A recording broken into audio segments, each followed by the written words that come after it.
बिस्मिल्लाहिर्रहमानिर्रहीम। नाज़रीन अस्सलाम वालेकुम। मैं हूँ आपका मेज़बान साबिर शाकिर। आज है 5 जनवरी साल 2021 और दिन है जनाब आज मंगल का।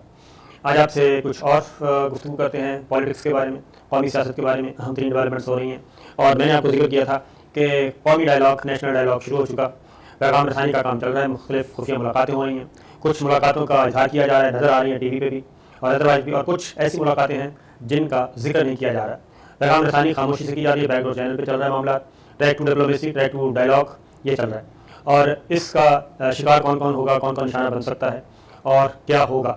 मैंने आपको कहा था कि -3 फार्मूला, -3 जो है वो अब आ चुका है अपोजिशन की तरफ। गवर्नमेंट के लिए शुरू किया गया था, यानी वज़ीर-ए-आज़म इमरान खान के लिए शुरू किया था और army chief general Qamar Javed Bajwa और DISI इनके लिए शुरू किया गया था और ये PDM के फोरम से था और इसके रूह रवां हरावल दस्ता के तौर पर कमांडर थे जनाब नवाज शरीफ साहब और मरियम सफदर साहबा, साथ उनके हम नवाज थे मौलाना फजलुर रहमान साहब और महमूद खान अचकज़ई। लेकिन ये मामला पलटा खा गया और पलटा ऐसा खाया कि अब ये -3 तो होगा, लेकिन -3 ये गवर्नमेंट वाली साइड पे नहीं होगा बल्कि अपोजिशन वाली साइड पे होगा। तो मज़ीद कुछ डेवलपमेंट्स हैं और वो मामला ये हुआ कि मोहम्मद अली दुरानी साहब एक्टिव हुए हैं। उनको एक्टिवेट किसने किया, वो आज खुद एक्टिव हो गए या किसी ने कहा, तो जाहिर है इसमें दो राय है नहीं।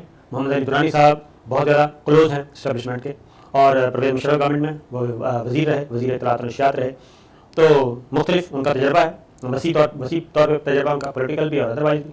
तो उनको मैदान में उतारा हुआ है, बहुत धीमे ठंडे ठार, साउथ पंजाब से उनका ताल्लुक, तो वो मैदान में उतरे हैं। शहबाज शरीफ साहब से मुलाकात की, रिपोर्ट हुई, सबने देखा, सबने सुना, बाहर आकर उन्होंने गुफ्तगू की। शहबाज शरीफ साहब ने कुछ पैगाम दिए, कुछ तजावीज़ थी, वो उन्होंने पहुँचा दी जहाँ पहुँचानी थी। उसके बाद अगली मुलाकात उनकी होती है मौलाना फजलुर रहमान साहब से। मौलाना फजलुर रहमान साहब ने भी उनसे बड़े पुरतफाक तरीके से गुफ्तगू की और तवील नशिस्त की। तवील नशिस्त के बाद बाहर आए, मीडिया टॉक की, उन्होंने बताया, तस्लीम किया कि जनाब ये कौमी डायलॉग की बात करने के लिए आए थे और जो दुरानी साहब के साथ जो उनकी गुफ्तगू हुई, जॉइंट प्रेस कॉन्फ्रेंस की, उसमें वो बड़े खुश नज़र आए और कोई एडवर्स मार्क्स पास नहीं किए। वो एक ज़ाहिर फेस सेविंग के लिए वो एक बयानिया उन्होंने रखा क्योंकि वो PDM के सरबराह भी हैं, अगले दिन PDM के इजलास में भी जाना था।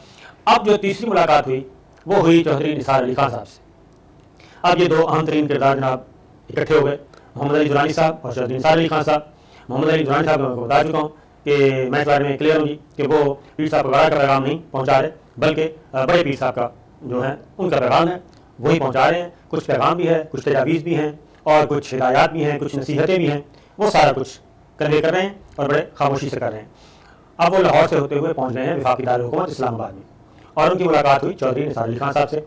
माजी की बरक्स ये मुलाकात मुकम्मल तौर पे मख्फी रखी गई और इसमें चौधरी निसार अली खान साहब का घर जो है आपको मालूम है किधर है, वह जनाब रावलपिंडी और इस्लामाबाद की बाउंड्री पे और वह है फैज़ाबाद से, वो फैज़ाबाद का एरिया बनता है। फैज़ाबाद से थोड़ा सा आगे पिंडी की तरफ जाएँ तो वहाँ पर जनाब उनका घर है, वहाँ पर ये मुलाकात हुई और इस मुलाकात को किसी ने हवा तक नहीं लगने दी।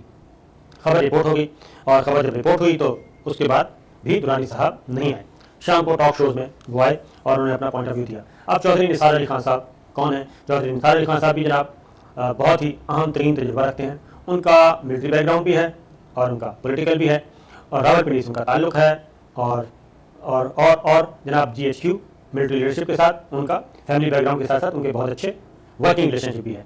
और नवाज शरीफ साहब के ज़माने में भी नवाज शरीफ साहब को वो ये गाइड करते रहते थे, नसीहत करते रहते थे, मशवरा देते रहते थे कि आप अपने मामलात रावलपिंडी के साथ बिल्कुल सही रखें और ये जो आपके साथ फिर रहे होते हैं परवेज़ रशीद साहब वगैरह, इनकी बातों में ना आएँ और आप अपने माप को ख़राब ना करें और गैर ज़रूरी तौर पे परवेज़ मुशर्रफ साहब के मामले में भी ना उलझें।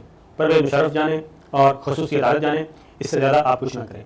लेकिन उस वक्त भी मरियम सफदर साहबा भी उनके खिलाफ हो गई, परवेज़ रशीद साहब, ख्वाजा आसिफ साहब के साथ उनकी बोलचाल बंद, तो ये अंदर टसल चलती रही। लेकिन नवाज शरीफ साहब और चौधरी निसार अली खान साहब का एक दरीना ताल्लुक था और उनको हटा भी नहीं सकते थे। वो वज़ीर दाखिला थे जब इमरान खान साहब धरना लेके आए और इसलिए उस वक्त भी शक किया गया चौधरी निसार अली खान साहब पे कि जनाब ये अंदर खाने मिले हुए हैं। उसकी रीज़न ये है कि चौधरी निसार अली खान साहब, वज़ीर आज़म इमरान खान और परवेज़ खट्टर साहब ये आपस में क्लास फेलो भी हैं और गालिबन एसोसिएशन है, तो ये तीनों क्लास फेलो भी हैं और तीनों के साथ बहुत दोस्ती भी है। तो इसमें कोई शक नहीं कि जब चौधरी निसार अली खान वज़ीर दाखिला थे तो इमरान खान के साथ राब्ते में भी रहते थे। फिर जब उनके नवाज शरीफ साहब से इख्तिलाफ़ात बढ़े, ख़ासतौर पे डिस्क्वालिफिकेशन के बाद, और वो बात खुल के सामने आ गई, फिर इल्ज़ाम तराशी का सिलसिला शुरू हो गया। चौधरी निसार अली खान साहब के बारे में भी यही कहा गया कि विकेट के दोनों तरफ खेलते हैं। ये मरीम सफदर साहब की तरफ से बातें, परवेज़ रशीद साहब उस वक्त थे, जावेद लतीफ़ साहब से ये सारी बातें करने वाले जो उनके माउथ पीस हैं। फिर वज़ीर आज़म इमरान खान उस वक्त वज़ीर आज़म नहीं थे, PTI के सरबराह थे। इंतखाबात से पहले चौधरी निसार अली खान साहब के साथ उनकी मुलाकात भी हुई और वज़ीर इमरान खान साहब ने PTI के सरबराह ने उस वक्त चौधरी निसार अली खान साहब को PTI में शमूलियत की दावत भी दी और इनकी तफसीली नशिस्त हुई चौधरी निसार अली खान साहब के घर ही वज़ीर आज़म इमरान खान की, तब वो वज़ीर आज़म नहीं थे, मैं ये बता दूँ। तो उनकी नशिस्तें हुई, एक तफसीली नशिस्त हुई और ये खबर भी लीक हो गई, लेकिन उसके बारे में ना चौधरी निसार अली खान ने कोई लबकुशाई की और ना ही इमरान खान साहब ने। बहरहाल उसमें चौधरी निसार अली खान साहब और इमरान खान साहब के मामला तय ना पा सके, क्योंकि चौधरी निसार अली खान साहब बकौल एक अहम तरीन रुकन के PTI के चौधरी साहब ने कुछ गारंटी मांगी थी कि मेरा रोल क्या होगा, मैं PTI में आता हूँ। तो नंबर 1 ये कि पंजाब मेरे हवाले कर दिया जाए, पंजाब नहीं तो सदर मुमलिकत मुझे बना दिया जाए। लेकिन वज़ीर आज़म इमरान खान जो है इस वक्त, उन्होंने उस वक्त ये कहा था कि जनाब आप आएँ, आके फिर मिल बैठ के करेंगे। कोई कमिटमेंट वज़ीर आज़म इमरान खान ने नहीं दी। उन्होंने उस वक्त साहब को कोई किसी किस्म की कमिटमेंट नहीं दी। उन्होंने कहा आप आएँ, ज्वाइन करें और फिर हम इकट्ठे चलते हैं, सफ़र शुरू होगा। तो फिर चौधरी निसार अली खान साहब गुमगू की कैफियत में मुब्तला हुए और उन्होंने हिम्मत नहीं पकड़ी, वो PTI में नहीं आए। और उसकी रीज़न ये थी कि मैं इन्फॉर्मेशन की बुनियाद पर बता रहा हूँ कि शहबाज शरीफ साहब के लिए लॉबिंग हो रही थी और वो कर रहे थे जनाब एक ब्रदर इस्लामी मुल्क और एक मगरबी मुल्क, दोनों ये कर रहे थे। दोनों मुल्कों के सफारत खाने जो हैं इस्लामाबाद में, वो यही बता रहे थे कि शहबाज शरीफ साहब अभी भी अहम घोड़े हैं सियासत के, मैदान सियासत के, और वही वज़ीर आज़म बनेंगे।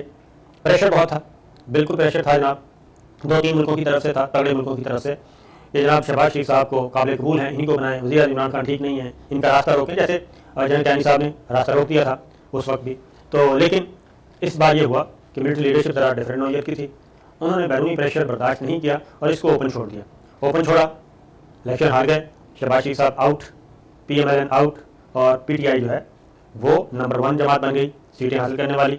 और शहबाज शरीफ साहब इसी चक्कर में थे कि जनाब मेरी तो बाहर से पर्ची आई हुई है, तो मेरी पर्ची होगी कन्वे, मैं तसल्ली से बैठा हूँ, वज़ीर आज़म मैं हूँ, काबीना भी उन्होंने उस वक्त काबीना का इंतखाब भी कर लिया था, ब्लफ हुआ था बहुत बड़ा और वो हो गया।